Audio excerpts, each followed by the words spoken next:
weekali. Nabadde Mulago Nkugaye, nabaddeyo n'olunaku lw'eggulo, naye n'ebiri e Mulago si birungi. Waliwo woodi gy'otuuka yonna nga kyangaala bwe kiti, okuggyako ng'oli ku appointment ya musawo era nga munno n'okuba kasimu n'omugamba musawo ntuuse wendi wano. Dokita mwe bulamu mwe mutima gw'eggwanga. Bwe njogera ku mutima, ffe omutima abali abantu aba bulijjo tumanyi mbu gwe gukuba omusaayi, naye ono amanyi omutima kye gutegeeza mu bulamu bw'omuntu. Mwe mutima gw'eggwanga. Dokita, akeediimo mukakomya ddi gavumenti yagezezaako okutuula nammwe mutukakkanya emitima, muyinza okutussa puresha nga tetwandifudde, ebirwadde nga tebinatutta ate puresha atutte. Abasawo weewaawo toli mugwe musawo mu gavumenti, oli mu ba private, naye oli musawo ate oli mubaka wa palamenti. Ensisinkano ya abakulu mu gavumenti ne badokita mwatuteereddewo akalembereza omulabi kyasinga okwagala. Webale nnyo. Sooka ndowooza tulina social distance ate ndowooza mwami Lumala ogemebwa. Ffenna tuli bageme. Mwenna muli bageme. Ne masiki mwina ne sanitizer tulina. Kaneetawuzeko katono nsobole okutegeerekako obulungi. Okusooka kansooke njogere ku bwediimo. Egamba ennaku gye tulina ku lusozi bwe bwannampulira zibi obwa gavumenti okubeera nti mu kifo ky'okutegeera obulumi n'obuzibu bw'abantu ne babumanya nga n'abantu tebannabwogerako, oba waakiri ne babumanya ng'abantu balina kye boogedde, babumanya abantu beekalakaasizza kuva dda throughout the ages. Nalaba mu kifo ky'okuwuliriza abasuubuzi dda nga n'omugenzi Nasantegese Bagala kama mummuze mirembe waali bwenasooka okulaba abasuubuzi nga bagambye nti teri kuwa VAT, no VAT. Kwali kwekalakaasa gavumenti n'eryoka evaayo okubawuliriza abasuubuzi n'okubanyonyola VAT kyeki. Bano nga bakatuuka Honorable Dombo yali yakava e Makerere, no yali yakyali e Makerere, abayizi we beekalakaasa era ne babatta brutally Baukema baani Honorable Dombo abamanyi. Twasooka okulabira nti n'abantu beegugunga. Weewaawo saaliyo naye nkimanyiko nti ne Honorable Jacob Olanya bamukuba essasi.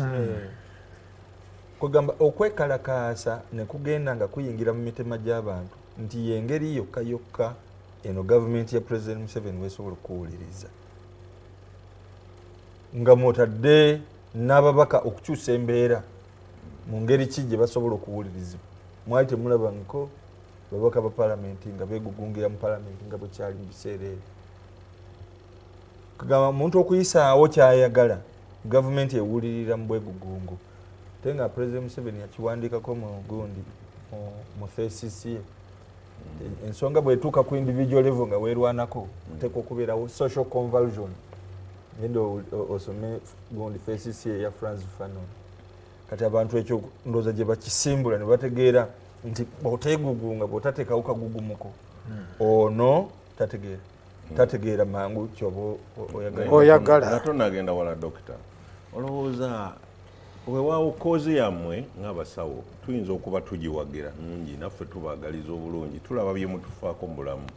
Olowooza outside world tekitunule nti timing nti temusaasidde ensi, ekyo ngenda kukituuka tuva mu covid, nsimbi zibuze, buli kintu kyesibye. Abasawo nabo tebasaasidde eggwanga ebyenfuna bwe biyimiridde mu kiseera kino okugamba nti naffe wetwagalira.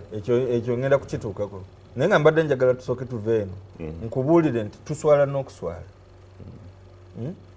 Nalaba wano ba lecturers nali nibaddeko ku talk show wano abasomesa aba Makerere University n'abalala bonna nga bayise mu kussa wansi byakola kwegugunga kwogera bisongovu. Lecturer wetwasomera lecturer ate olaba omusomesa abaffe aba primary aba secondary tubatya nakati oli eno olina na PhD naye omusomesa we yakusomesa omuwa kiki lecturer okusobola okufunayo kasente ayisa mu kwegugunga mu kwekalakaasa kwogera bisongo. Lecturer ba professor kugamba okwo kwe kusaabulukuka kwe tutuuseeko.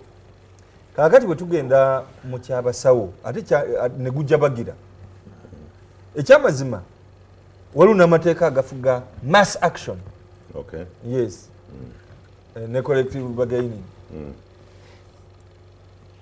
Abasawo babeera bo nga beekalakaasa tebeekalakaasa mu ngeri zammwe ate abalala mwekalakaasa musobola okwekalakaasa na wano ku BBS telefina may God forbid oba mu bitongole ebirala nammwe mu kusekuteri musobola okwekalakaasa nga NRM eganye basasula tewali waafa naye guidelines ezigaidinga mass action mu gundi mu essential services katugambe ngo obujjanjabi mulekawo kimu kyakusatu ekyabasawo wegamulekawo gye twandise skeleton staff ne babeera nga basobola okuwa obujjanjabi abantu abo emergencies. Yes, ng'obulwadde bwabwe tebulinda beetaaga obudduukirize obw'amangu okusobola okutaasibwa era nga nkakasa nti abasawo abo ekyo bakikola kubanga ne bwe bajja okukola presentation gye twali nga batuwanjagira tugamba nti kakati mwe babaka ba parliamenti mwe muyisa supplementary gundi budget si wano zijja ne mutunulire embeera eno gye tuwangaliddemu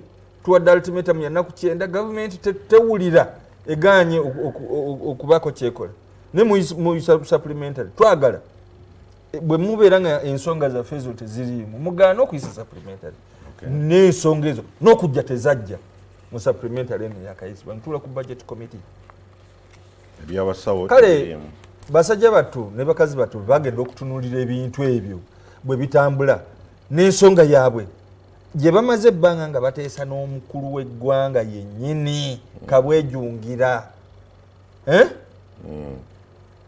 n'okulabikira mu supplementary budget eyo teyalabikiramu ate nga ebintu byabwe byangu nga tebasoose kulwanirira musaala gwabwe nga balwanirira ebikozesebwa babeere balamu ate n'abantu be bajjanjaba basobole okutaasibwa singa bo be babeera n'obulwadde mu malwaliro gonna ebikozesebwa ebyokwetaasa n'okutaasa abalwadde ebikozesebwa mu kujjanjaba obujjanjabi abalwadde n'ebintu ebifaanako bye basoosa nga tebanaba kulowooza ku musaala gwabwe ne bazzaako bye babanja ng'omukulu w'eggwanga yennyini ye yabibanjulira bwe kiti bwe njagala okuba ebimu n'ateekawo oko ne ku ssente ezimu katugambe akawumbi akamu ku buwumbi obutaano bugenda mu ssako eno nze nno ng'omuntu nali sibyagala nnyo ate abasawo mubeere n'essako buli abantu abakomplaininga mubeere n'essako tuteekemu ssente mubeere n'essako kati munataka bu bizinesi bwammwe ate kinaavaamu nga mudda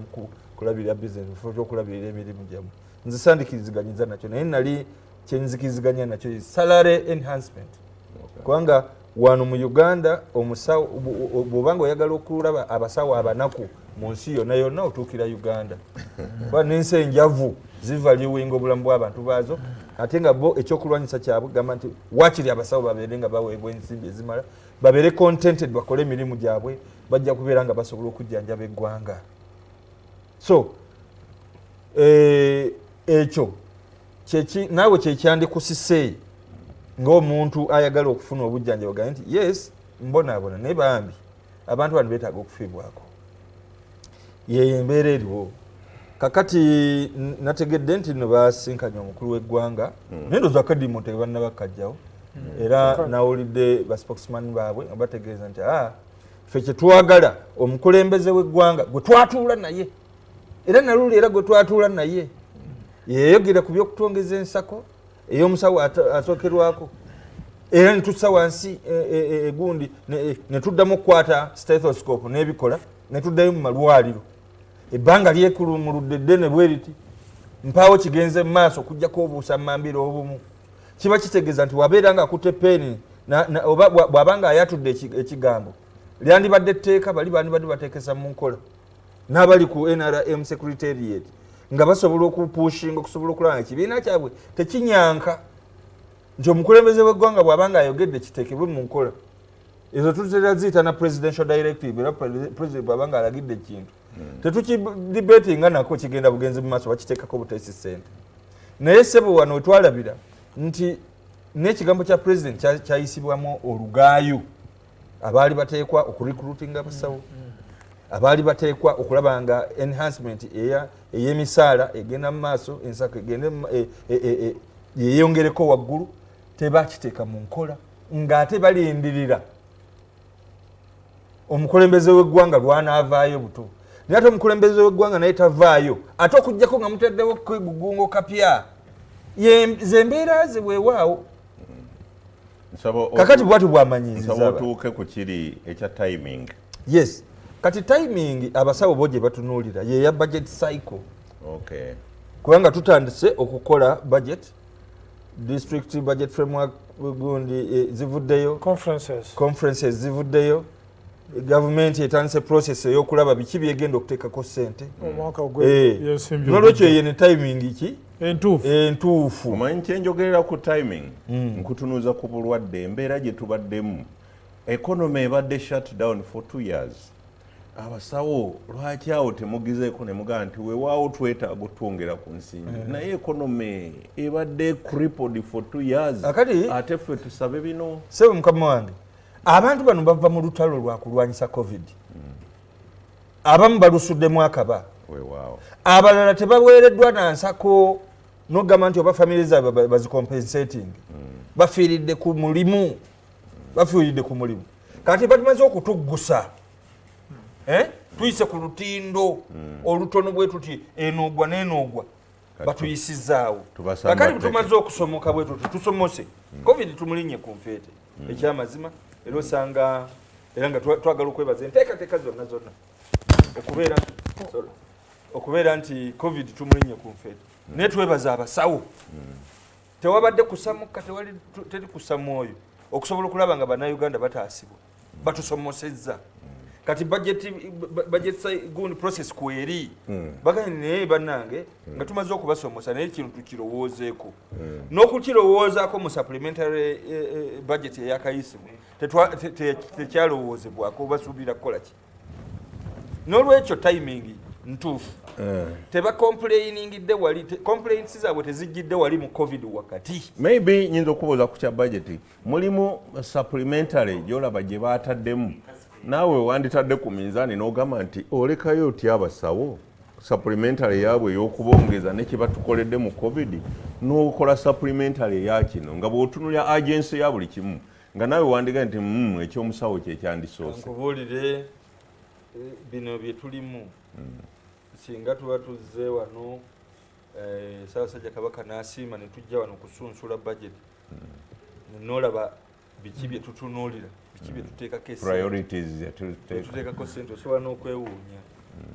Waliwo ebintu bye tutateekwa na kutunulako ebyo ebintu ebiba biyitidde mu State House, Office of the President, Defense.